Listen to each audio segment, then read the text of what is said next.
Deep expert reviews میں خوش آمدید۔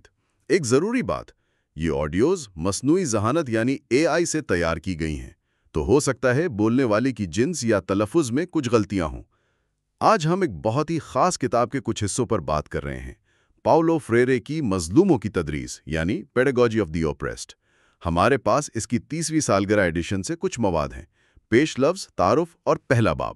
جی ہاں، یہ واقعی ایک غیر معمولی کتاب ہے۔ جب سے چھپی ہے لاکھوں کی تعداد میں بکی، بہت سی زبانوں میں ترجمہ ہوئی، اور اس نے تعلیم اور سماجی فکر پر بہت گہرے نقوش چھوڑے ہیں۔ تو آج ہمارا مقصد یہ ہے کہ ان اقتباسات کی روشنی میں فریرے کے جو بنیادی خیالات ہیں، مثلا ظلم کیا ہے، اس کا شعور کیسے کام کرتا ہے، انسان ہونے کا مطلب کیا ہے، اور تعلیم وہ کیسے آزادی دلا سکتی ہے، ان سب کو سمجھنے کی کوشش کریں۔ تو شروع کریں؟ جی بالکل۔ اچھا، تو کتاب کے 30ویں سالگرہ ایڈیشن کو دیکھیں تو فوراً یہ احساس ہوتا ہے کہ اس کا اثر صرف ان ملکوں تک نہیں رہا جہاں فریرے نے شروع میں کام کیا تھا۔ صحیح کہہ رہے ہیں۔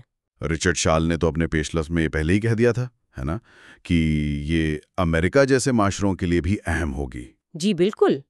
شال نے یہ محسوس کیا تھا کہ جو ترقی یافتہ معاشرے ہیں وہاں بھی خاص طور پر جو پسماندہ طبقے ہیں ان پر ایک طرح کا دباؤ ہوتا ہے، مطابقت کا، یعنی کنفارمٹی کا۔ وہ دیکھ رہے تھے کہ جیسے ایک نیا زیری طبقہ سا بن رہا ہے، تو انہیں لگا کہ فریرے کا کام اس صورتحال کو سمجھنے اور اس کا جواب دینے میں مددگار ثابت ہو سکتا ہے۔ اور ڈونالڈو میسیڈو کا تعارف، وہ تو بہت ذاتی قسم کا ہے، بہت متاثر کون ہے۔ وہ بتاتے ہیں کہ کیسے کیپ وردے میں نوآبادیاتی نظام میں رہتے ہوئے اس کتاب نے انہیں اپنی شناخت، اپنی ثقافت کو سمجھنے کے لیے جیسے الفاظ دیے۔ جی، وہ احساس کہ آپ دکھائی تو دیتے ہیں مگر ہیں نہیں، یہ کتنی گہری بات ہے۔ ہاں، یہ نوآبادیاتی تجربے کا بالکل مرکزی نقطہ ہے۔ میسیڈونیو سے بہت خوبصورتی سے بیان کیا ہے، اور یہ صرف ان کا ذاتی تجربہ نہیں تھا۔ اچھا؟ کاپیاں چھپا کر ایک دوسرے کو دیتے تھے، اپنی جان خطرے میں ڈال کر۔ تو اس سے پتہ چلتا ہے کہ یہ کتاب صرف ایکیڈیمکس کے لیے نہیں تھی، یہ تو اصل جدوجہد کا حقیقی زندگی کا حصہ بن گئی تھی۔ اور یہ بات فریرے کے اپنے پس منظر سے بھی تو جڑتی ہے۔ میرا مطلب ہے ان کے خیالات صرف تھیوری نہیں تھے، ان کی اپنی زندگی کے تجربے تھے۔ بالکل۔ برازیل میں ریسیف میں پیدا ہوئے جہاں غربت بہت زیادہ تھی، پھر وہ معاشی بحران آیا 1919 کا، تو ان کا اپنا خاندان متوسط طبقے سے غربت میں چلا گیا، خود بھوک کا تجربہ کیا۔ تو اسی ذاتی تجربے نے انہیں اس ناانصافی اور بھوک کے خلاف کام کرنے پر آپ کہہ لیں مجبور کیا۔ اور وہیں انہوں نے وہ خاموشی کی ثقافت والی بات دریافت کی، دی کلچر آف سائلنس۔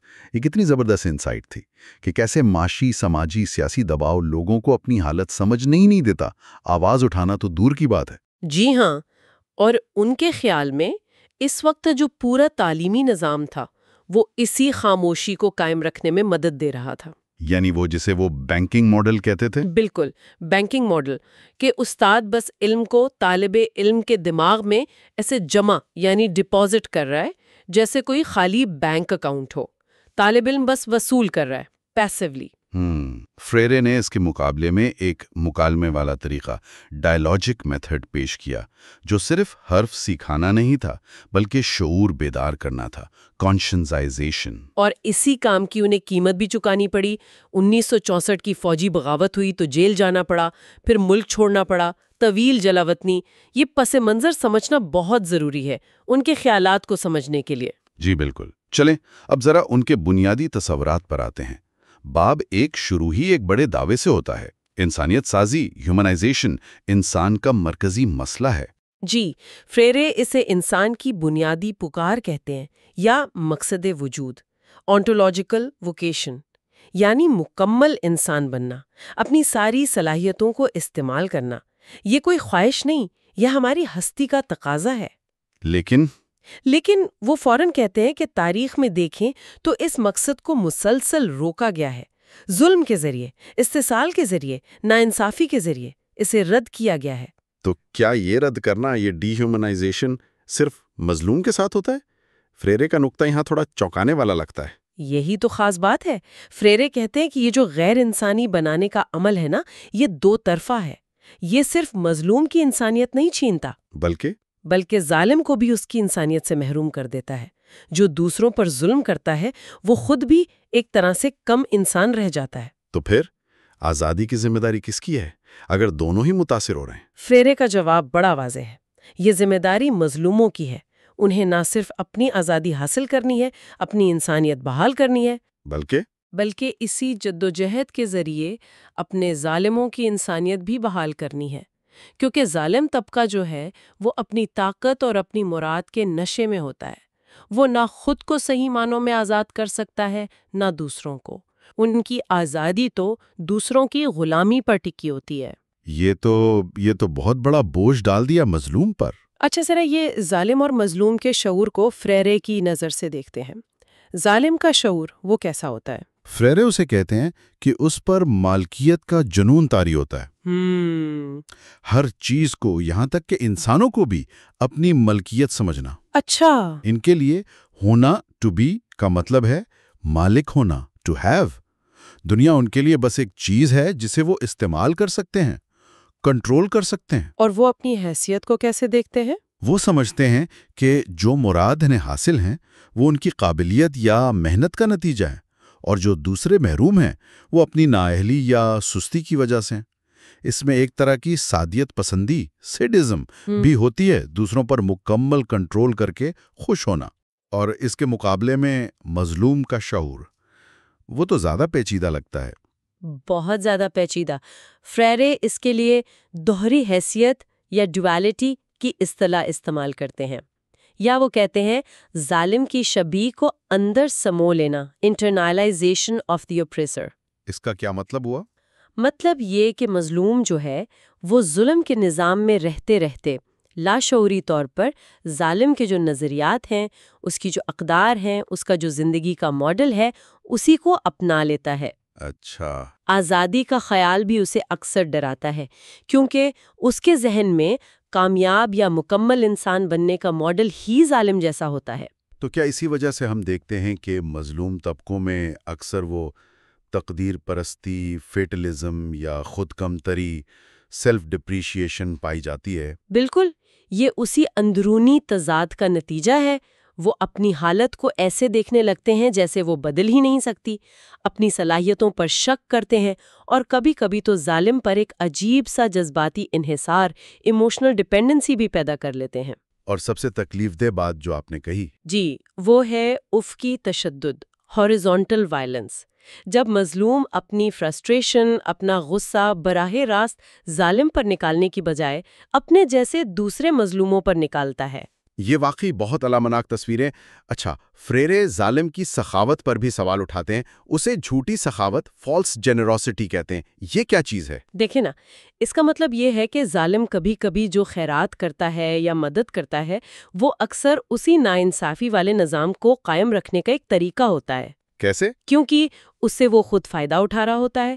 ایسی مدد سے شاید ظالم کا ضمیر تھوڑا مطمئن ہو جائے وقتی طور پر، لیکن یہ ناانصافی کی جڑ کو ختم نہیں کرتی۔ تو پھر حقیقی سخاوت کیا ہے؟ حقیقی سخاوت، ٹرو جنروسٹی، فریرے کے نزدیک وہ جدوجہد ہے جو اس ناانصافی کو ہی ختم کر دے، تاکہ کسی کو سخاوت کی ضرورت ہی نہ رہے۔ ٹھیک ہے، تو اگر ظالم آزاد نہیں کر سکتا اور مظلوم کا شعور بھی الجھا ہوا ہے، تو راستہ کیا ہے؟ یہاں پر وہ پریکسس کا تصور آتا ہے۔ یہ کیا ہے؟ پریکسس ایک فریرے کے فلسفے کا آپ کہہ لیں دل ہے۔ یہ ہے عمل، ایکشن، اور اس عمل پر غور و فکر، ریفلیکشن کا ایک اٹوٹ رشتہ۔ مقصد کیا ہے؟ دنیا کو تبدیل کرنا۔ یعنی صرف سوچنا کافی نہیں؟ نہیں، صرف سوچنا بغیر عمل کے وہ کہتے ہیں لفظی گورکھ دھندا ہے، وربلزم، اور بغیر سوچے سمجھے عمل کرنا وہ اندھی فعالیت ہے، ایکٹیوزم۔ پریکسس ان دونوں کا ملاپ ہے۔ اور اسی سے شعور بیدار ہوتا ہے؟ جی ہاں، اسی عمل اور غور و فکر سے وہ تنقیدی شعور پیدا ہوتا ہے، کانسائنٹیزیشن۔ یہ صرف جاننا نہیں ہے، بلکہ اپنی سماجی، سیاسی، معاشی حقیقت کو تنقیدی نظر سے سمجھنا ہے اور پھر اسے بدلنے کا عزم کرنا۔ اور اسی پریکسس کی بنیاد پر پھر وہ مظلوموں کی تدریس، پیڈاگوجی آف دی اوپریسڈ بنتی ہے۔ یہ کوئی بنی بنائی چیز نہیں جو باہر سے آئے گی، بلکہ یہ مظلوموں کے ساتھ مل کر ان کی جدوجہد کے دوران ان کے ساتھ تخلیق کی جائے گی۔ یہ تعلیم کا وہ طریقہ ہے جو انہیں اپنی دنیا کو پڑھنا سکھاتا ہے اور اسے بدلنے کے قابل بناتا ہے۔ اور یہ روایتی بینکنگ ماڈل کے بالکل خلاف ہے۔ بالکل الٹ، بینکنگ ماڈل کو یہ پوری طرح رد کرتی ہے۔ وہاں تو علم ایک چیز ہے جسے منتقل کیا جاتا ہے۔ تو بینکنگ ماڈل کی جگہ فری رے کیا تجویز کرتے ہیں؟ وہ مسئلہ اٹھانے والی تعلیم، پرابلم پوزنگ ایجوکیشن کی بات کرتے ہیں۔ وہ کیسے کام کرتی ہے؟ اس ماڈل میں استاد اور شاگرد دونوں برابر کے شریک ہیں۔ حقیقت کو ایک مسئلے کے طور پر سامنے رکھا جاتا ہے، پھر دونوں مل کر اس پر غور کرتے ہیں، سوال اٹھاتے ہیں، اس کے الگ الگ پہلوؤں کو سمجھتے ہیں۔ تو علم منتقل نہیں ہوتا؟ نہیں، علم یہاں کوئی جامد چیز نہیں ہے، یہ مکالمے، ڈائیلاگ کے ذریعے تخلیق ہوتا ہے۔ مکالمہ بہت اہم ہے، یہ کوئی لیکچر نہیں، کوئی نعرے بازی نہیں، بلکہ ایک ایسا عمل ہے جس میں لوگ مل کر دنیا کو سمجھتے ہیں، اسے نام دیتے ہیں۔ اور اس طرح وہ تاریخ میں صرف چیزیں، آبجیکٹس نہیں رہتے۔ بالکل، وہ اپنی تاریخ خود بنانے والے کردار، سبجیکٹس بن جاتے ہیں۔ فریرے ان لوگوں کی بھی بات کرتے ہیں جو ظالم طبقے سے ہوتے ہیں لیکن مظلوموں کی جدوجہد میں شامل ہونا چاہتے ہیں، کنورٹس۔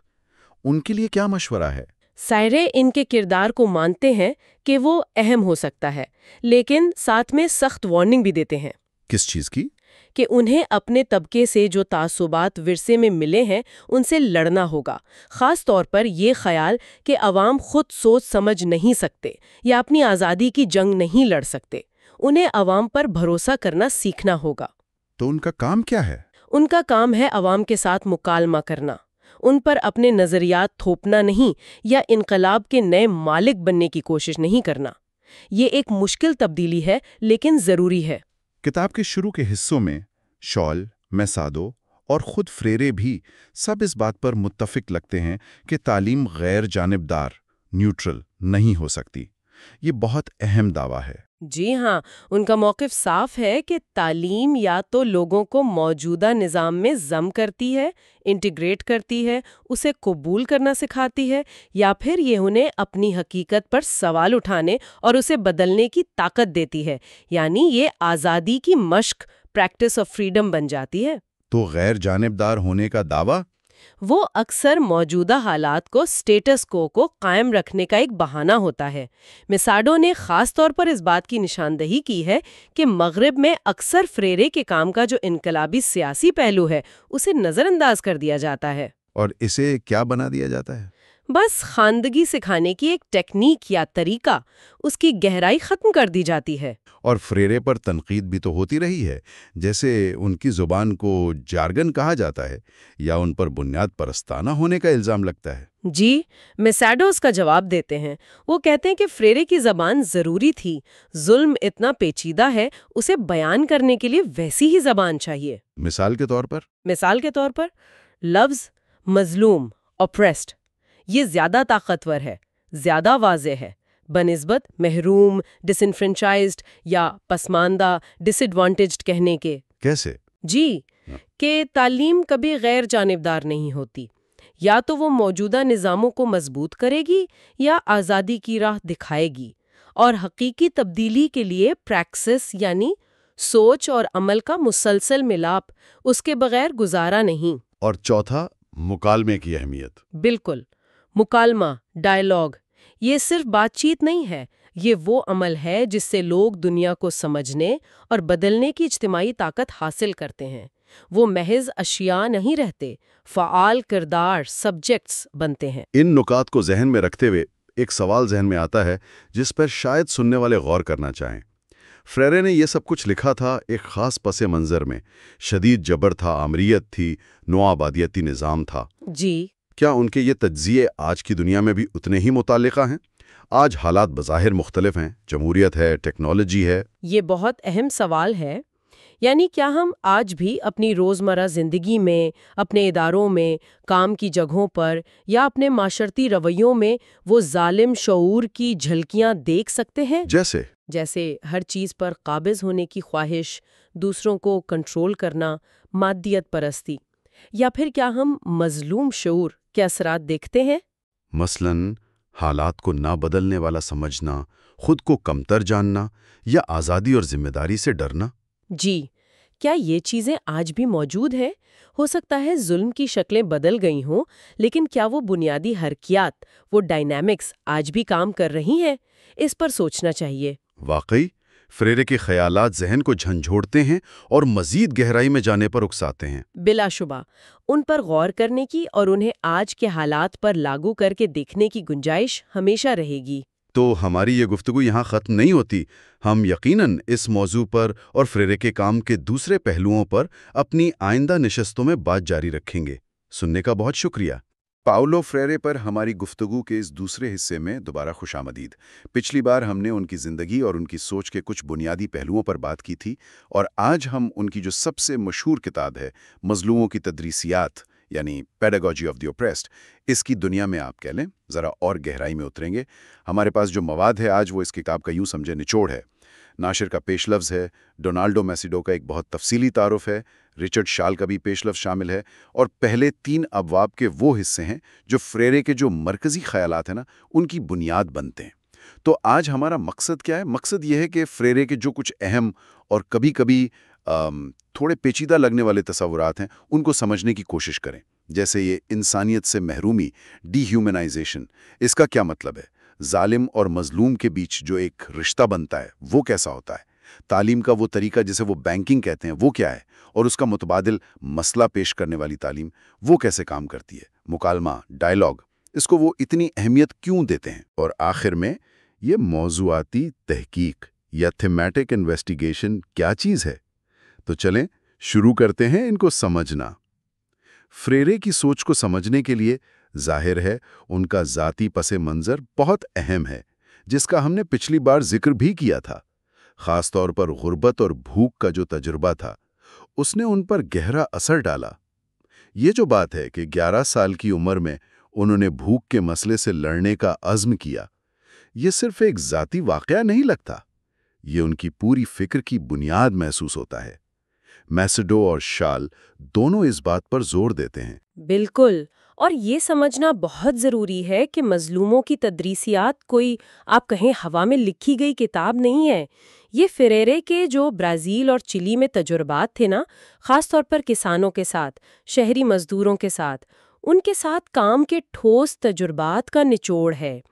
جیسا کہ مسیڈو بتاتی ہیں، فریرے کا اپنا خاندان تو متوسط طبقے سے تھا، لیکن وہ جو 1929 کا معاشی بحران آیا اس نے انہیں غربت اور بھوک کا براہ راست تجربہ کرایا، اور یہی وہ تجربہ تھا جس نے ان میں غریبوں کے لیے گہری ہمدردی پیدا کی اور جو طبقاتی معاشرہ ہے اس کے ڈھانچے کو چیلنج کرنے کا جذبہ دیا۔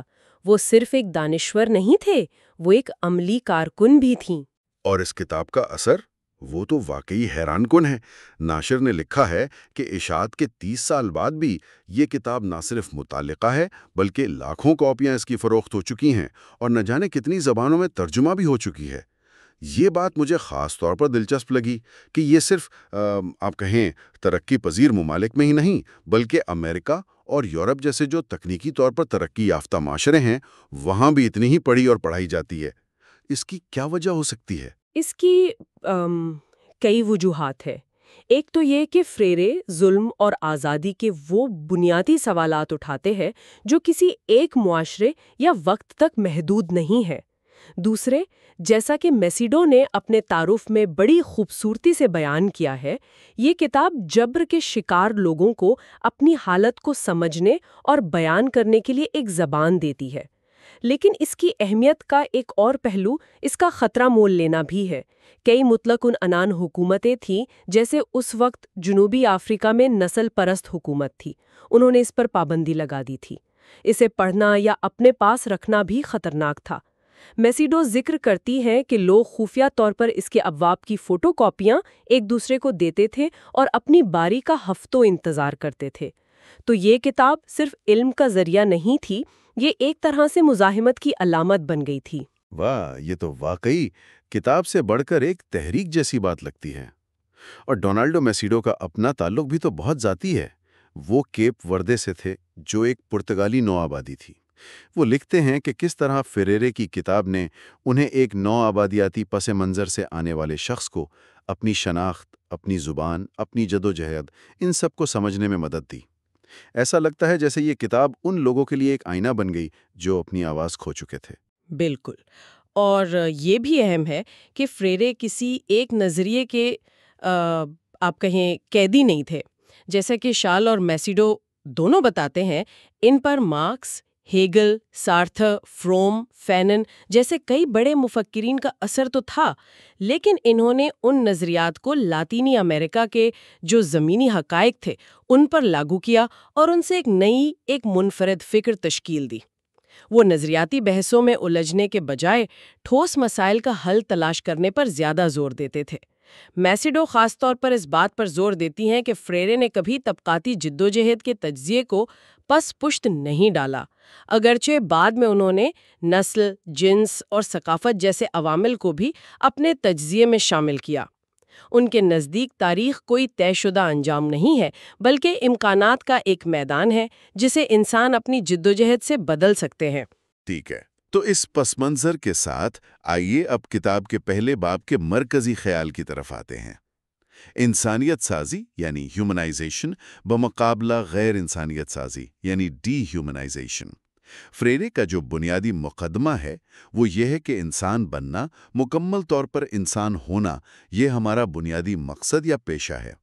لیکن تاریخ ہمیں بتاتی ہے کہ غیر انسانیت سازی یعنی انسانوں کو ان کی انسانیت سے محروم کرنا، یہ ایک حقیقت ہے۔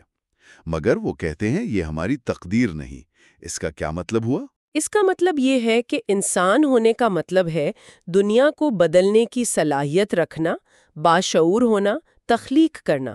لیکن ظلم پر مبنی جو نظام ہوتے ہیں وہ لوگوں سے یہ صلاحیت چھین لیتے ہیں، اور یہ غیر انسانی سازی صرف مظلوموں تک محدود نہیں رہتی۔ فریرے کا ایک بہت اہم نقطہ یہ ہے کہ ظالم طبقہ بھی اس عمل میں اپنی انسانیت کھو دیتا ہے۔ طاقت، دولت اور دوسروں کو کنٹرول کرنے کی خواہش انہیں بھی مستحق کر دیتی ہے۔ فرق یہ ہے کہ مظلوم اپنی چھینی ہوئی انسانیت کو دوبارہ حاصل کرنے کے لیے جدوجہد کر سکتے ہیں، جبکہ ظالم اپنی غیر انسانی حالت کو ہی اپنا استحقاق سمجھتے ہیں۔ تو یہ ایک دو طرفہ عمل ہے، لیکن اثرات مختلف ہیں۔ اور فریرے یہ بھی کہتے ہیں کہ آزادی اوپر سے نہیں آ سکتی، مطلب ظالم طبقہ آزادی تحفے میں نہیں دے سکتا، یہ مظلوموں کی اپنی جدوجہد سے ہی حاصل ہوتی ہے۔ یہیں پر وہ جھوٹی سخاوت یعنی فالس جنروسٹی کا تصور لاتے ہیں۔ کیا یہ وہی بات ہے کہ ظالم تھوڑی بہت مدد کر کے اصل مسئلے کو یعنی ناانصافی کے نظام کو قائم رکھنا چاہتا ہے؟ بالکل، جھوٹی سخاوت وہ ظاہری ہمدردی ہے جو ظلم کی جڑوں کو برقرار رکھتی ہے، جیسے کسی بھوکے کو روز ایک روٹی دے دینا بجائے اس کے کہ اسے خود کمانے کے قابل بنایا جائے یا اس نظام کو بدلا جائے جو اسے بھوکا رکھتا ہے۔ حقیقی سخاوت فریرے کے نزدیک اس جدوجہد میں شامل ہونا ہے جو اس ناانصافی کو ہی ختم کر دے۔ یہ آسان راستہ نہیں ہے، کیونکہ اس کے لیے ظالم کو اپنے مراعات یافتہ مقام کو چھوڑنا پڑتا ہے۔ یہ واقعی گہری بات ہے، اور مظلوموں کی نفسیات کے بارے میں فریرے جو کہتے ہیں وہ بھی کافی چونکا دینے والا ہے۔ وہ ظالم کے ساتھ چپکاؤ، ایڈیشن اور ظالم کی شبیہ کو اپنے اندر اتار لینے، انٹرنیشنلائزیشن کی بات کرتے ہیں۔ کیا اس کا مطلب ہے کہ مظلوم خود بھی ظالم کی طرح سوچنے اور برتاؤ کرنے لگتا ہے؟ جی ہاں، اور یہ مظلومیت کی سب سے بڑی المیوں میں سے ایک ہے۔ چونکہ مظلوم کے لیے طاقت اور کامیابی کا واحد ماڈل ظالم ہوتا ہے، اس لیے وہ لاشعوری طور پر اسی ماڈل کو اپنانے کی کوشش کرتا ہے۔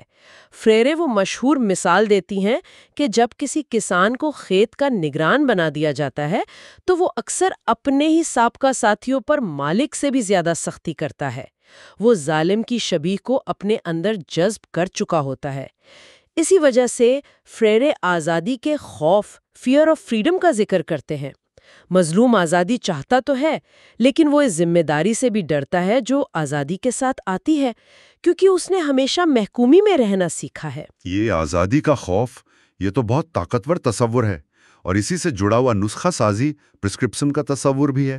فریرے کہتے ہیں کہ ظالم کا بنیادی رویہ یہ ہے کہ وہ اپنی مرضی، اپنے خیالات، اپنے انتخاب دوسروں پر مسلط کرتا ہے۔ مظلوم کی اپنی کوئی آواز، کوئی مرضی نہیں رہتی، وہ صرف ظالم کے لکھے ہوئے نسخے پر عمل کرتا ہے۔ اور یہی چیز مظلوم کے اندر وہ المیاتی دوئی، ٹریجک ڈائلیما، ڈوالٹی پیدا کرتی ہے جس کا فریرے ذکر کرتے ہیں۔ وہ ایک ہی وقت میں خود بھی ہوتے ہیں اور اپنے اندر بسے ہوئے ظالم کی شبیہ بھی۔ وہ اپنی حالت سے نفرت کرتے ہیں، لیکن اسے بدلنے کی ہمت نہیں پاتے یا راستہ نہیں جانتے۔ اس تضاد سے نکلنے کا واحد راستہ فریرے کے مطابق پریکسس ہے، یعنی صرف سوچنا یا صرف عمل کرنا کافی نہیں، بلکہ اپنی حالت کا تنقیدی شعور حاصل کرنا، غور و فکر، اور پھر اسے بدلنے کے لیے منظم جد و جہد کرنا، عمل۔ ان دونوں کا ملاپ ہی تبدیلی لا سکتا ہے۔ اور اس تبدیلی کا حتمی مقصد کیا ہے؟ کیا صرف مظلوموں کی آزادی؟ فریرے یہاں ایک بہت بڑا نقطہ اٹھاتے ہیں کہ حقیقی انسانیت سازی کا مطلب صرف مظلوموں کی آزادی نہیں بلکہ ظالموں کی بھی آزادی ہے۔ یہ کیسے ممکن ہے؟ یہ اس طرح ممکن ہے کہ جب مظلوم اپنی جد و جہد کے ذریعے ظلم کے نظام کو ختم کرتے ہیں تو وہ نہ صرف خود کو آزاد کرتے ہیں بلکہ وہ ظالم کو بھی اس غیر انسانی کردار سے نجات دلاتے ہیں جو اس نے خود پر طاری کر لیا تھا۔ جب ظلم کا رشتہ ہی ختم ہو جائے گا تو نہ کوئی ظالم رہے گا نہ مظلوم، تبھی دونوں طبقے اپنی کھوئی ہوئی انسانیت کو دوبارہ دریافت کر سکتے ہیں۔ یہ ایک انقلابی تصور ہے کہ مظلوموں کی جد و جہد دراصل سب کی انسانیت کی بحالی کی جد و جہد ہے۔ لیکن ان لوگوں کا کیا جو ظالم طبقے سے آتے ہیں مگر مظلوموں کی جد و جہد میں شامل ہونا چاہتے ہیں؟ فریرے ان کے بارے میں بھی بات کرتے ہیں۔ ہاں، وہ انہیں طبقہ بدلنے والے کہتی ہیں اور ان کے کردار کو اہم سمجھتی ہیں، لیکن وہ خبردار بھی کرتی ہیں یہ لوگ اکثر اپنے ساتھ اپنے طبقے کے تعصبات، عوام پر عدم اعتماد اور ایک طرح کی دانشورانہ برتری کا احساس لے کر آتے ہیں۔ ان کے لیے ضروری ہے کہ وہ حقیقی معنوں میں عوام کے ساتھ جڑیں، ان پر بھروسہ کرنا سیکھیں اور ایک طرح سے دوبارہ جنم لیں، یعنی اپنی پرانی شناخت اور مراد کو ترک کر کے عوام کے ساتھ یکجہتی قائم کریں۔ یہ ایک مشکل نفسیاتی اور نظریاتی سفر ہے۔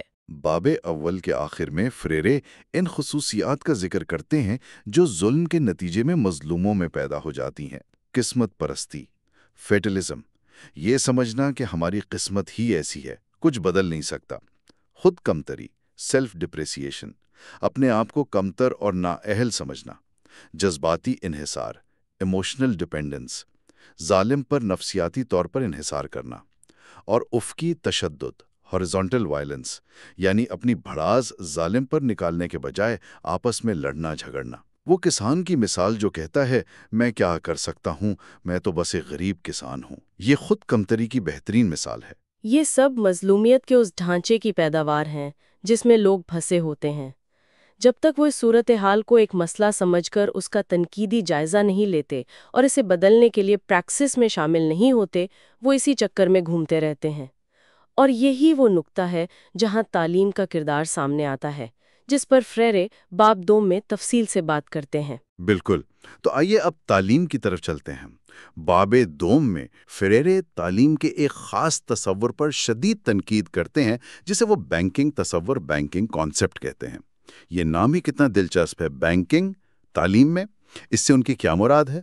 ان کی مراد یہ ہے کہ روایتی تعلیم کا نظام ایسا ہے جیسے استاد طالب علموں کے دماغوں میں معلومات کے ڈپازٹس جمع کروا رہا ہو، بالکل اسی طرح جیسے کوئی بینک اکاؤنٹ میں پیسے جمع کرواتا ہے۔ طالب علم کو ایک خالی برتن یا غیر فعال وصول کنندہ پیسو ریسیپینٹ سمجھا جاتا ہے جسے استاد کے علم سے بھرا جانا ہے۔ فریرے اسے بیانیہ بیماری، نیریشن سکنس بھی کہتی ہیں، جہاں استاد صرف بولتا ہے اور حقائق بیان کرتا ہے اور طالب علم کا کام انہیں یاد کرنا اور دہرانا ہوتا ہے۔ اچھا، تو یہ معلومات کا لین دین ہے، سمجھ بوجھ کا نہیں۔ فریرے نے اس بینکنگ تعلیم کی کچھ خصوصیات بھی گنائی ہیں، ہے نا؟ جی ہاں، انہوں نے 10 نکاتی فہرست دی ہے جس کا خلاصہ یہ ہے: 1، استاد سکھاتا ہے، طالب علم سیکھتے ہیں۔ 2، استاد سب جانتا ہے، طالب علم کچھ نہیں جانتے۔ 3، استاد سوچتا ہے، طالب علموں کے بارے میں سوچا جاتا ہے۔ 4، استاد بولتا ہے، طالب علم سنتے ہیں۔ 5، استاد نظم و ضبط قائم کرتا ہے، طالب علم نظم و ضبط میں رہتے ہیں۔ 6، استاد انتخاب کرتا ہے اور اسے نافذ کرتا ہے، طالب علم پیروی کرتے ہیں۔ 7، استاد عمل کرتا ہے، طالب علم اس کے عمل کے ذریعے عمل کا وہم پالتے ہیں۔ 8، استاد نصاب کا انتخاب کرتا ہے، طالب علم اس کے مطابق ڈھلتے ہیں۔ 9، استاد علم کے اختیار کو اپنے پیشے کے اختیار کے ساتھ گڈمٹ کرتا ہے اور اسے طالب علموں کی آزادی کے خلاف استعمال کرتا ہے، اور 10 استاد علم کا موضوع ہے، طالب علم محض اس کے معروض آبجیکٹس ہیں۔ فریرے کا بنیادی استدلال یہ ہے کہ یہ پورا نظام طالب علموں کی تخلیقی صلاحیت، ان کی تنقیدی سوچ اور دنیا کو بدلنے کی ان کی صلاحیت کو دبا دیتا ہے۔ یہ انہیں موجودہ نظام کے مطابق ڈھالتا ہے، اسے چیلنج کرنے کے قابل نہیں بناتا۔ یعنی یہ تعلیم صرف بورنگ نہیں، یہ اصل میں لوگوں کو بے اختیار رکھنے کا ایک آلہ ہے۔ فریرے نے وہ راجر، بکری اور خرگوش والی مثال بھی دی تھی نا باب دوم میں، وہ ذرا بتائیں گی؟ ہاں، وہ مثال بینکنگ تعلیم کی بے معنویت کو ظاہر کرتی ہے۔ استاد کہتا ہے راجر نے بکری کو ہری گھاس دی، پھر وہ طالب علم سے پوچھتا ہے راجر نے کس کو ہری گھاس دی؟ طالب علم کہتا ہے بکری کو۔ استاد کہتا ہے نہیں، راجر نے خرگوش کو ہری گھاس دی۔ مقصد صرف یہ ہے کہ طالب علم استاد کی بتائی ہوئی حقیقت کو منو ان قبول کر لے، چاہے وہ کتنی ہی بے معنی کیوں نہ ہو۔ یہاں سمجھنے یا سوال کرنے کی کوئی گنجائش نہیں۔ یہ تو بالکل رٹا بازی ہے جس کا حقیقت سے کوئی تعلق نہیں۔ تو اس بینکنگ تصور کے مقابلے میں فریرے کیا پیش کرتے ہیں؟ وہ مسئلہ پیش کرنے والی تعلیم کا تصور پیش کرتی ہے۔ یہ تعلیم معلومات منتقل کرنے کے بجائے مکالمے پر مبنی ہے۔ یہاں استاد اور طالب علم مل کر دنیا کو ایک مسئلے کے طور پر دیکھتے ہیں جس کا تجزیہ کرنا ہے اور جسے سمجھنا ہے۔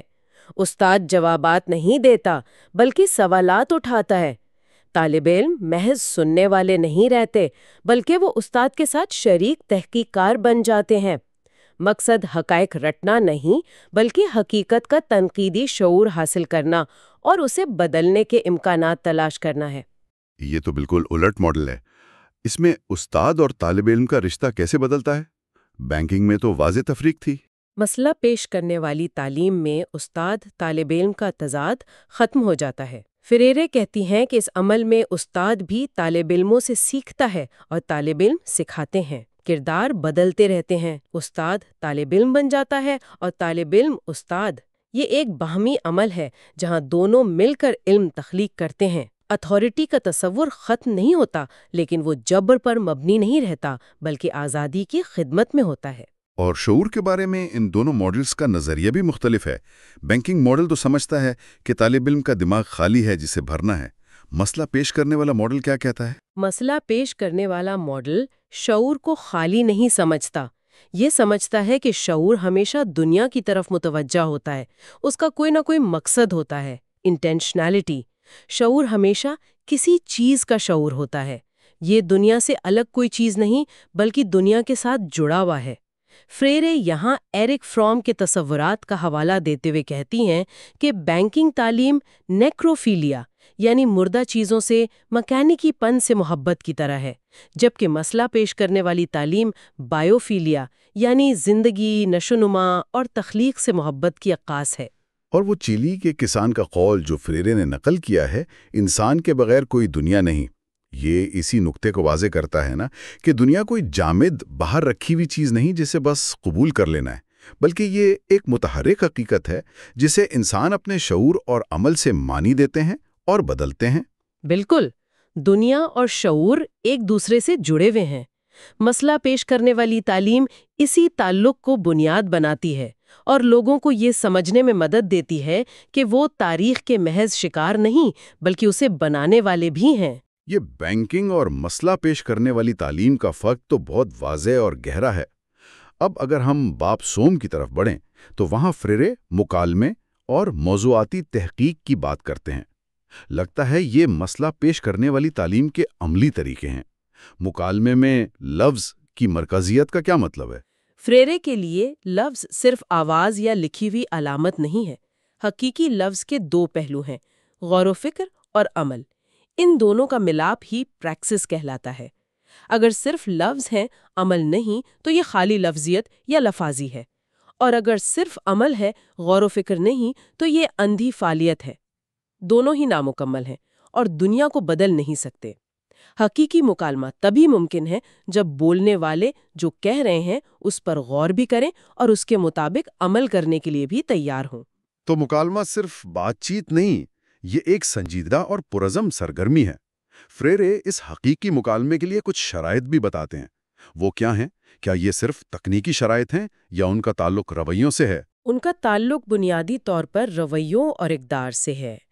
فریرے کہتی ہیں کہ حقیقی مکالمے کے لیے ضروری ہے: 1. محبت، دنیا اور لوگوں کے لیے گہری محبت اور ان کی آزادی کے لیے عزم۔ محبت کے بغیر مکالمہ ٹھنڈا اور بے جان ہو جاتا ہے۔ 2. عاجزی، یہ تسلیم کرنا کہ کوئی سب کچھ نہیں جانتا اور دوسروں سے سیکھنے کے لیے تیار رہنا۔ تکبر مکالمے کا دشمن ہے۔ 3. ایمان، لوگوں کی صلاحیت پر، ان کی تخلیقی قوت پر اور ان کے دوبارہ انسان بننے کے امکان پر پختہ یقین۔ اگر آپ کو لوگوں پر ایمان ہی نہیں تو آپ ان سے مکالمہ کیسے کر سکتے ہیں؟ 4. بھروسہ، مکالمے میں شامل افراد کے درمیان باہمی بھروسہ قائم ہونا ضروری ہے۔ یہ بھروسہ بالتدریج پیدا ہوتا ہے جب قول و فعل میں تضاد نہ ہو۔ 5. امید، یہ یقین کہ جدوجہد بیکار نہیں جائے گی اور تبدیلی ممکن ہے۔ ناامیدی خاموشی اور غیر فعالیت کی طرف لے جاتی ہے۔ 6. تنقیدی سوچ، دنیا کو ایک جامد حقیقت کے طور پر قبول کرنے کے بجائے اسے ایک بدلتے ہوئے عمل کے طور پر دیکھنا اور اس پر سوال اٹھانا۔ تنقیدی سوچ کے بغیر مکالمہ محض خیالات کا سطحی تبادلہ رہ جاتا ہے۔ یہ شرائط تو بہت بنیادی اور گہری ہیں۔ یہ صرف تعلیمی ماحول کے لیے نہیں بلکہ کسی بھی بامعنی انسانی تعلق کے لیے ضروری لگتی ہیں۔ اور یہ ظاہر ہے کہ یہ چیزیں ان طریقوں سے بالکل مختلف ہیں جہاں مکالمہ نہیں ہوتا، جیسے حکم چلانا، پروپیگنڈا کرنا یا لوگوں کو اپنی مرضی کے مطابق استعمال کرنا، مینیپولیشن۔ بالکل، فریرے ان غیر مکالماتی طریقوں کو ظلم کی علامت سمجھتی ہیں، جبکہ مکالمہ طریقہ آزادی کی بنیاد ہے۔ اسی مکالمے کی بنیاد پر وہ موضوعاتی تحقیق، تھیمیٹک انویسٹیگیشن کا طریقہ پیش کرتی ہیں۔ یہ کیا ہے؟ یہ دراصل مسئلہ پیش کرنے والی تعلیم کے لیے مواد، کنٹینٹ اکٹھا کرنے کا طریقہ ہے۔ اچھا، تو یہ نصاب سازی کا ایک متبادل طریقہ ہے۔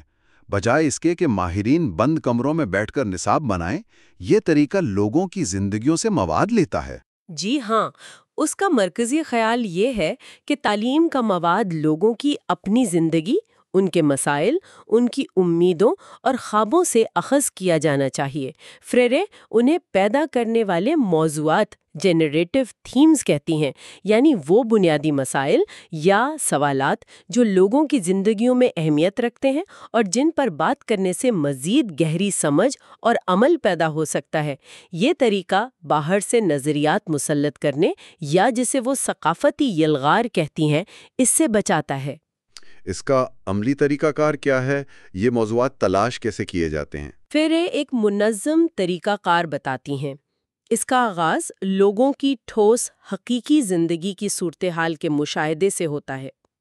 تحقیق کار، جو اب صرف معلم نہیں بلکہ عوام کے ساتھ شریک تحقیق کار ہیں، لوگوں کے ساتھ مل کر ان کی دنیا کا جائزہ لیتے ہیں۔ وہ ان حد بندی والی صورتحالوں، لمٹ سچویشنز کی نشاندہی کرنے کی کوشش کرتے ہیں، یعنی وہ رکاوٹیں، وہ سماجی، معاشی یا ثقافتی حالات جو لوگوں کو آگے بڑھنے اور مکمل انسان بننے سے روکتے ہیں۔ ساتھ ہی وہ ان حد بندی والے اعمال، لمٹ ایکٹس کو بھی دیکھتے ہیں، یعنی وہ کوششیں جو لوگ ان رکاوٹوں کو توڑنے کے لیے کرتے ہیں، چاہے وہ کتنی ہی نامکمل کیوں نہ ہوں۔ تو یہ صرف مسائل کی نشاندہی نہیں بلکہ ان سے نمٹنے کی کوششوں کو بھی دیکھنا ہے۔ پھر ان حالات کو پیش کیسے کیا جاتا ہے؟ ان حالات کو تجریدی طور پر بیان کرنے کے بجائے انہیں کوڈنگ یعنی کوڈیفیکیشن کے ذریعے ٹھوس شکل دی جاتی ہے۔ کوڈنگ کا مطلب ہے کسی صورتحال کو تصویر، خاکے، ڈرامہ یا کسی اور بصری یا سمعی شکل میں پیش کرنا، تاکہ لوگ اسے ایک مسئلے کے طور پر دیکھ سکیں، نہ کہ اپنی تقدیر کے طور پر۔ پھر ان کوڈز کو موضوعاتی تحقیقی حلقوں یعنی تھیمیٹک انویسٹیگیشن سرکلز میں لوگوں کے سامنے پیش کیا جاتا ہے، جہاں وہ ان پر بحث کرتے ہیں، ان کا تجزیہ کرتے ہیں اور انہیں ڈی کوڈ کرتے ہیں، یعنی ان کے اندر چھپے ہوئے معنی اور تضادات کو سمجھتے ہیں۔ یہ کوڈنگ اور ڈی کوڈنگ کا عمل، کیا یہ لوگوں کو اپنی حالت کو ایک فاصلے سے تنقیدی نظر سے دیکھنے میں مدد دیتا ہے؟ بالکل یہی اس کا مقصد ہے۔ ڈیکوڈنگ کے عمل میں لوگ اپنی حقیقی شعور، یعنی وہ جس طرح اپنی صورتحال کو فی الحال سمجھتے ہیں، جو اکثر قسمت پرستی یا ظالم کے نظریات سے متاثر ہوتا ہے، اس سے آگے بڑھ کر امکانی شعور، یعنی ایک زیادہ تنقیدی اور گہری سمجھ کی طرف بڑھتے ہیں۔ فریرے گیبریل بورڈے کے کام کا حوالہ بھی دیتی ہیں، جنہوں نے تجویز دی کہ ایک مرکزی مسئلے کو سمجھانے کے لیے ایک ضروری کوڈنگ کے ساتھ کچھ معاون کوڈنگز بھی استعمال کی جائیں، جو اس مسئلے کے مختلف پہلوؤں کو اجاگر کریں۔ اور کیا تحقیق کار یعنی معلمین بھی کچھ موضوعات متعارف کروا سکتے ہیں؟ ہاں، ہیرے کہتی ہیں کہ بعض اوقات عوام کی طرف سے آنے والے موضوعات کو جوڑنے یا انہیں گہرائی دینے کے لیے معلمین کو کچھ جوڑنے والے موضوعات پیش کرنے پڑ سکتے ہیں۔ مثال کے طور پر، اگر لوگ زمین کی ملکیت یا کم اجرت جیسے مسائل پر بات کر رہے ہوں تو معلم ثقافت کا تصور متعارف کروا سکتا ہے، تاکہ لوگ سمجھ سکیں کہ ان کے مسائل صرف معاشی نہیں بلکہ ثقافتی اور تاریخی بھی ہیں۔ لیکن یہ موضوعات بھی مسلط نہیں کیے جاتے، بلکہ مکالمے کے ذریعے پیش کیے جاتے ہیں۔ تو اس پورے عمل کا، موضوعاتی تحقیق کا حتمی مقصد کیا ہے؟ حتمی مقصد یہ ہے کہ لوگ اپنی حقیقت کے محض تماشائی نہ رہیں، بلکہ اس کے تنقیدی خالق بنیں۔ وہ اپنی سوچ کے مالک بنیں، اپنے مسائل کی جڑوں کو سمجھیں اور اجتماعی طور پر انہیں بدلنے کے لیے بااختیار ہوں۔ یہ تعلیم برائے آزادی کا عملی نقشہ ہے۔ تو آج ہم نے فریرے کے نظریات کی اس گہرائی میں اتر کے دیکھا کہ وہ ظلم اور انسانیت سے محرومی کے مسئلے کو کس طرح دیکھتے ہیں، کس طرح روایتی بینکنگ تعلیم اس ظلم کو برقرار رکھنے میں مدد دیتی ہے، اور اس کے مقابلے میں مسئلہ پیش کرنے والی تعلیم جو مکالمے اور موضوعاتی تحقیق پر مبنی ہے، کیسے لوگوں کو اپنی دنیا کو سمجھنے اور اسے بدلنے کے لیے تیار کرتی ہے۔ یہ واقعی ایک طاقتور فریم ورک ہے۔ بلا شبہ۔ اور یہاں ایک حتمی غور طلب نقطہ یہ ہو سکتا ہے کہ فریرے کے یہ خیالات جو نصف صدی قبل لاطینی امریکہ کے پس منظر میں پیش کیے گئے، آج 21ویں صدی کی ڈیجیٹل دنیا میں ہمارے لیے کیا معنی رکھتے ہیں؟ کیا آج ہمیں معلومات کے سیلاب، سوشل میڈیا کی بازگشتوں اور مختصر توجہ کے دور میں ایک نئی قسم کے بینکنگ تصور کا سامنا نہیں، جہاں معلومات ہم پر انڈیلی تو جاتی ہیں لیکن گہری سمجھ، تنقیدی سوچ اور بامانی مکالمے کی جگہ سکڑتی جا رہی ہے؟ کیا فریرے کے بتائے ہوئے مکالمے کے اصول محبت، عاجزی، بھروسہ، امید، تنقیدی سوچ آج ہماری تقسیم شدہ دنیا میں پہلے سے زیادہ ضروری نہیں ہو گئے ہیں، چاہے وہ آن لائن ہو یا آمنے سامنے؟ یہ سوالات واقعی اہم ہیں اور ہمیں سوچنے پر مجبور کرتے ہیں کہ فریرے کی بصیرت آج بھی کس قدر متعلقہ ہے۔ ان کا کام بلا شبہ بہت وسیع اور کثیر الجہتی ہے، اور آج کی گفتگو نے ہمیں اس کے چند اہم پہلوؤں کو سمجھنے میں مدد دی ہے۔ اس گہرائی سے تجزیے کو فی الحال یہیں پر روکتے ہیں۔ آج ہم ایک ایسی کتاب کے کچھ بہت ہی اہم نکات پر گہرائی سے بات کریں گے جس نے دنیا بھر میں تعلیم اور سماجی انصاف کی تحریکوں پر بہت گہرا اثر ڈالا ہے۔ پاولو فریرے کی مظلوموں کی تدریسیات۔ جی بالکل، پیڈاگوجی آف دی اوپریسڈ۔ اور کمال یہ ہے کہ یہ کتاب دہائیوں پہلے لکھی گئی، لیکن آج بھی آپ دیکھیں اتنی ہی متعلقہ محسوس ہوتی ہے۔ اور ہمارے پاس آج اس کے مختلف حصوں سے کچھ اقتباسات ہیں، ٹھیک، مطلب کچھ اہم ابواب بھی ہیں، تعارف ہے، پیش لفظ اور خود فریرے کا اپنا لکھا ہوا دباچہ بھی۔ جی ہاں، یہ سب ملا کر فریرے کے جو بنیادی سوچ ہے اس کا ایک اچھا خلاصہ ہمارے سامنے رکھتے ہیں۔ تو آج ہمارا مقصد یہی ہے کہ ان ذرائع سے فریرے کے جو بنیادی خیالات ہیں جبر پر، آزادی پر، تعلیم پر، ان کو سمجھا جائے، خاص طور پر وہ لوگ جو کم وقت میں گہری بات سمجھنا چاہتے ہیں۔ اور یہ بات بھی بڑی دلچسپ ہے جو آپ نے کہی کہ یہ کتاب شاید لکھی تو گئی تھی ابتدائی طور پر تیسری دنیا کے لیے، لیکن اس کا اثر ترقی یافتہ ممالک میں بھی اتنا ہی بلکہ شاید کچھ زیادہ ہی ہوا۔ اتنا زیادہ کہ کئی جگہوں پر تو اس پر پابندی بھی لگی، لوگ چھپا کر اس کی کاپیاں ایک دوسرے کو دیتے تھے، پڑھتے تھے۔ بالکل، اور خود فریرے کو بھی برازیل میں پہلے قید کا سامنا کرنا پڑا، پھر جلاوطنی۔ ظاہر ہے ان کے خیالات کو جو طاقتور طبقے تھے انہوں نے اپنے لیے خطرہ سمجھا۔ یہ صرف نظریات نہیں تھے، ان کا اپنا ذاتی تجربہ بھی تھا، ہے نا؟ جیسے بچپن میں بھوک کا تجربہ، ماسیدو نے تعارف میں اس کا ذکر کیا ہے۔ اس تجربے نے انہیں غریبوں اور مظلوموں کا جو درد ہے اس کا براہ راست احساس دلایا تھا۔ تو چلیں وہیں سے شروع کرتے ہیں جہاں سے فریرے اپنی بات شروع کرتے ہیں، وہ انسانیت سازی کا تصور۔ باب 1 اور ویباچے میں اس پر کافی زور ہے۔ جی، فریرے کا جو مرکزی نقطہ ہے نا وہ یہ ہے کہ مکمل انسان بننا، یا جسے وہ انسانیت سازی ہیومنائزیشن کہتے ہیں، وہ ہم سب کا بنیادی مقصد ہے، ایک طرح سے ہماری وجودی پکار ہے۔ لیکن اصل میں ہوتا کیا ہے؟ تاریخی حقیقت تو کچھ اور ہے۔ ہاں، تاریخی حقیقت یہ ہے کہ ہم ایک ایسے نظام میں ہیں جو غیر انسانی بناتا ہے، اور یہ عمل، یہ بات بہت اہم ہے کہ یہ صرف مظلوم کو ہی غیر انسانی نہیں بناتا، اچھا، بلکہ ظالم کو بھی غیر انسانی بناتا ہے۔ ہاں، طریقے مختلف ہوتے ہیں دونوں کے لیے۔ یہ بہت دلچسپ بات ہے کہ ظالم بھی غیر انسانی ہو جاتا ہے۔ لیکن فریرے یہ کہتے ہیں کہ آزادی ظالم طبقے سے نہیں آ سکتی۔ بالکل نہیں۔ ان کا استدلال یہ ہے کہ ظالم کا تو مفاد ہی اسی نظام کو قائم رکھنے میں ہے جو غیر انسانی بنا رہا ہے۔ تو فریرے کے مطابق یہ مظلوموں کی ذمہ داری بنتی ہے کہ وہ نہ صرف اپنی بلکہ اپنے ظالموں کی آزادی کی جدوجہد کی بھی قیادت کرے۔ لیکن اس میں وہ ایک نفسیاتی رکاوٹ کا ذکر کرتے ہیں، مظلوم کے اندر ظالم کا بسنا، یہ کیا ہے؟ جی، یہ بہت گہرا نکتہ ہے۔ مطلب یہ ہے کہ مظلوم لاشعوری طور پر، انجانے میں، ظالم کے نظریات، اس کی اقدار، حتیٰ کہ اس کی خواہشات کو بھی اپنا لیتا ہے۔ تو اس کا مطلب یہ ہوا کہ مظلوم خود اپنی آزادی سے ڈر سکتا ہے۔ کیا یہی وہ آزادی کا خوف ہے جس کی بات فریرے کرتے ہیں؟ جی ہاں، بالکل، فیئر آف فریڈم۔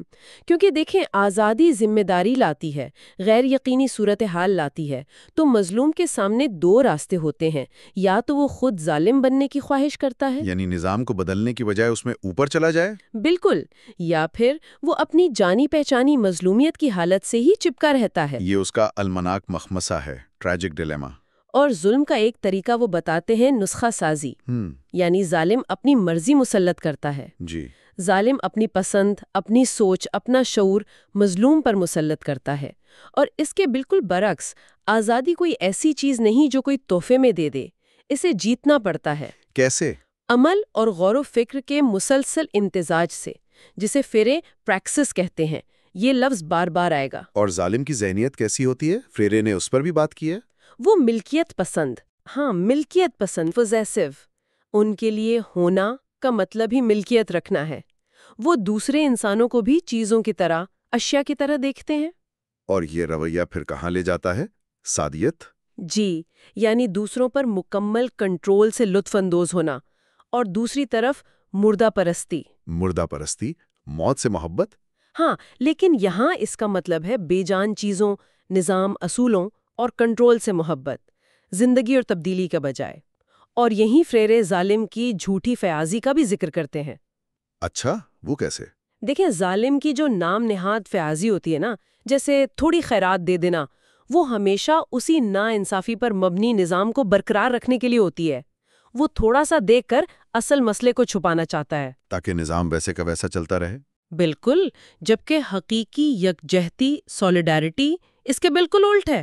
اس کا مطلب ہے مظلوموں کے ساتھ کھڑا ہونا، ان کے حالات میں شریک ہونا، ان کے ساتھ مل کر اس ناانصافی کی جڑ کو چیلنج کرنا، جس سے ظالم اپنی فیاضی کا جواز بناتا ہے۔ تو یہ جو جبر کا پورا نظام ہے، یہ صرف سماجی اور معاشی سطح پر نہیں چلتا، بلکہ فریرے کہتے ہیں کہ یہ تعلیم کے ذریعے بھی چلایا جاتا ہے۔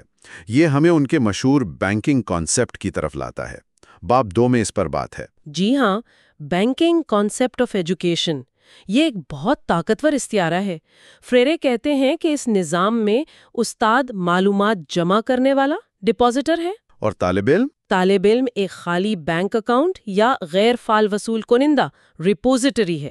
استاد حقائق، نظریات، معلومات کو طالب علم کے دماغ میں ایسے ڈپازٹ کرواتا ہے جیسے وہ کوئی گودام ہو، یعنی سیدھا سیدھا رٹا لگانا اور بغیر سمجھے چیزوں کو یاد کر لینا۔ فریرے نے اسے بیانیہ بیماری یا نیریٹو سکنس بھی کہا ہے۔ جی، لیکن یہ صرف بورنگ ہونے سے کہیں زیادہ خطرناک ہے۔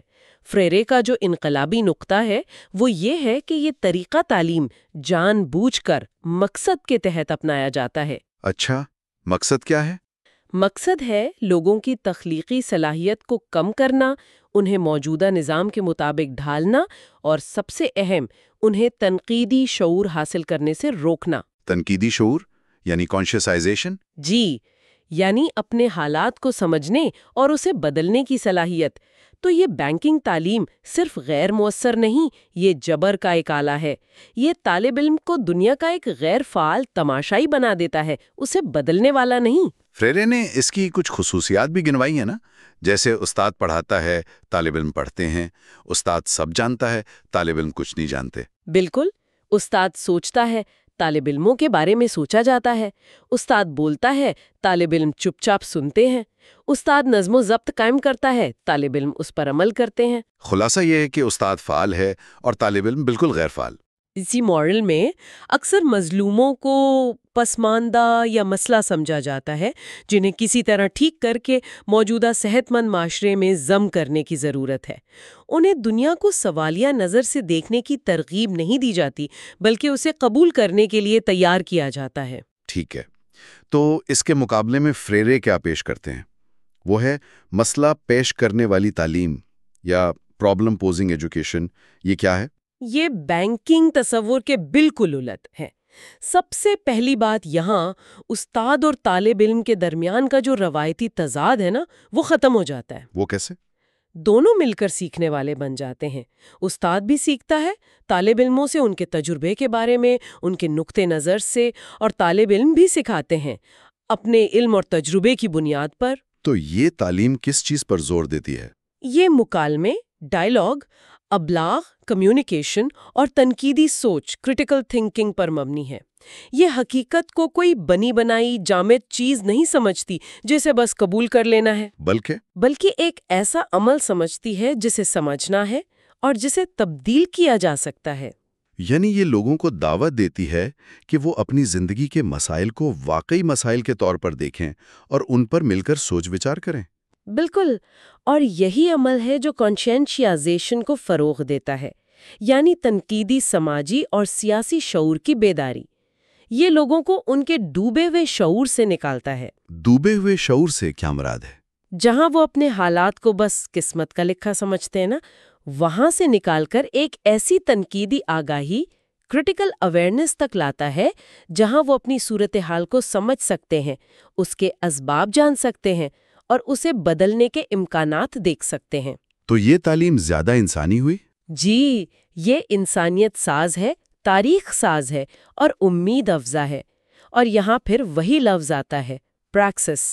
عمل اور غور و فکر کا ملاپ اس تعلیم کا مرکز ہے۔